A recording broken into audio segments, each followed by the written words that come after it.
What he did is he gave a speech on Thursday. And you've just come back from Cairo. I've just come back from Cairo. I was there with the Islamic Development Bank and the G8 Deauville process to look how we can get investment into the new democracies of the Middle East, North Africa region. So, and that is really the problem. When people keep on demonstrating, it makes the environment so unsafe for investors, and they're shying away. And what the country needs, it has 32% of its population under 14, 65% under 30. So it needs jobs, jobs, jobs.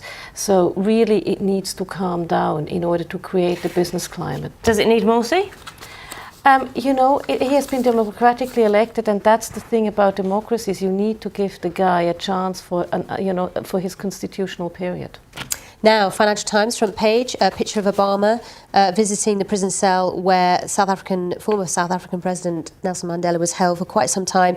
But it highlights brighter dawn, Obama's $7 billion plan to light up Africa. Tell us more. Oh, I think that's very, very good. And I'm actually the outgoing chairman of a gas-to-power company for West Africa, so I have to declare interest here.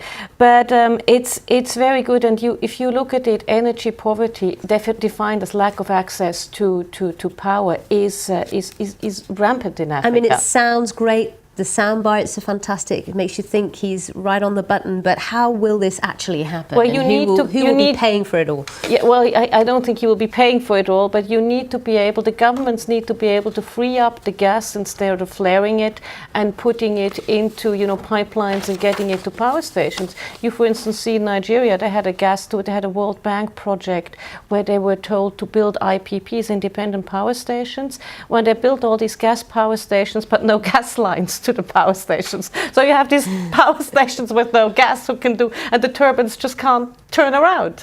So it's an interesting scenario, and there's a lot of work to do, isn't there? It's a lot of work. It's not easy. Again, the regulatory frameworks there are very difficult. It's testing. It's not easy. It will take time. But great to have American endorsement. We need to combat energy poverty. We need all the help we can get.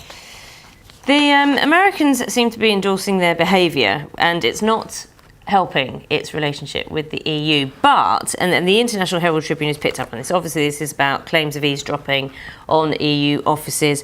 But Viviane Reding, what the International Herald Tribune is picking up on is the EU Justice Minister responding to a question saying that this could disrupt a trade agreement. I mean, it's a big agreement to disrupt. It's a big agreement. Well, one, it's not nice if you spy on your friends Absolutely. and neighbors, and that's good. But this is not the fight to pick, because there's trillions of dollars in that trade agreement for Europe.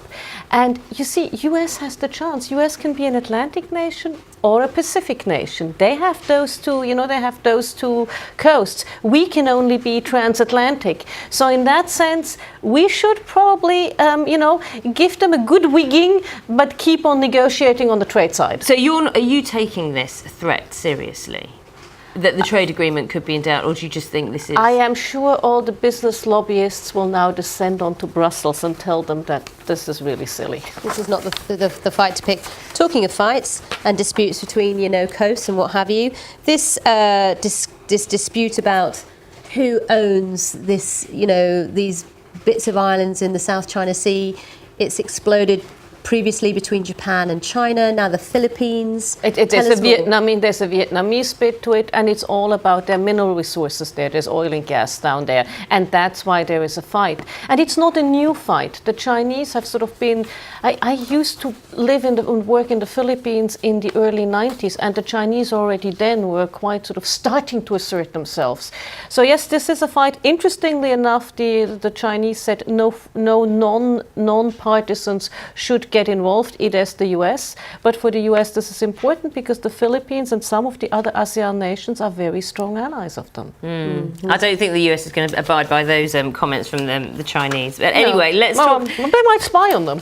Let's talk about CJHM, Morning Governor, Mark Carney. So, I mean, you're doing a lot of this in World Business Report, but it's interesting that he's the first non-British citizen to be the head of the Bank of England. Does it matter? Yes, I think it matters because it's a first, but he has a British wife, so, and he went to Oxford, so I think we've sort of given him enough influence, so he knows what he's getting himself into. He's coming in with very, very high accolades, and that's always dangerous if you have that high expectations to meet. Well, the Financial Times really focuses on that because it talks about the fact that few appointments have created such a glow of political excitement or such a burden of expectation. Yeah. It talks about George Osborne when he appointed in November saying this is the most outstanding central banker of his generation. I mean, it is a huge burden on him, isn't it? Because, the coalition government wants the economy to turn before the next election. Will this man deliver? Well, he will be one part of the puzzle. When we look at what he's done in Canada, he has kept this sort of, he called it forward-looking policy or something. He's kept his tools very flexible, and this is what CJHM is also pointing up. He could do quantitative easing, could do credit easing, he could do a loosening of sort of the macro-prudential tools. So he will have a lot of weapons in his arsenal, and he will then choose what is right. But it is a gigantic burden if you come in with such accolades. Indeed, it's a big job. But he's had a big job before. He'll cope. Yeah, and he was the head of the Stability Board. I mean, he is the central banker of central bankers. Are you a camper?